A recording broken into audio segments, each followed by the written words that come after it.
Maharashtra today 24 news सत्य परिस्थितीचा सविस्तर आढावा। सदर बाजार पोलिसांनी पकडला अवैध गुटखा। जालना शहरातील मुख्य बाजारपेठ परिसरात मध्यरात्रीच्या सुमारास कारवाई करत सदर बाजार पोलिसांनी सुमारे 1.5 लाख रुपयांचा अवैध गुटख्यासह कार जप्त केली। या कारवाईत पोलिसांनी सुमारे 8 लाख रुपयांचा मुद्देमाल जप्त केला आहे।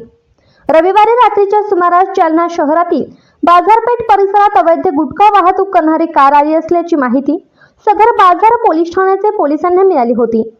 त्यानुसार संदीप भारती यांनी गुन्हे शोध पथकाचे पोलीस उपनिरीक्षक भगवान नरोडे आणि सहकाऱ्यांना पाठवून सदरील कार क्रमांक MH21 BV 3213 थांबवली असता या कारमध्ये सुमारे 1.5 लाख रुपयांचा महाराष्ट्रात बंदी असलेला अवैध गुटखा आढळून आला। पोलिसांनी कार आणि गुटखा असा सुमारे 8 लाख रुपयांचा मुद्देमाल जप्त केलाय।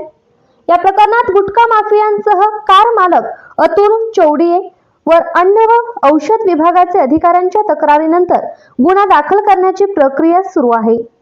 सदरील कारवाई वरिष्ठ पोलीस अधिकाऱ्यांच्या मार्गदर्शनाखाली पोलीस निरीक्षक संदीप भारती, पोलीस उपनिरीक्षक भगवान नरोडे, पोलीस कर्मचारी धनाजी कावळे, जगन्नाथ जाधव आणि शेख अजीम यांच्यासह पथकातील सदस्यांनी केली।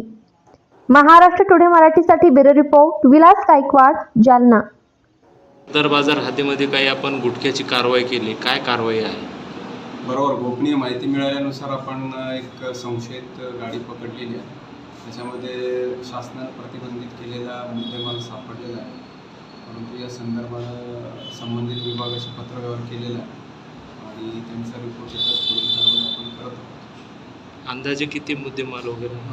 अंदाजे गाडी आणि मुद्देमाल एक 1.5 लाखाचा मुद्देमाल आणि गाडी असा 8 लाखाचा मुद्देमाल।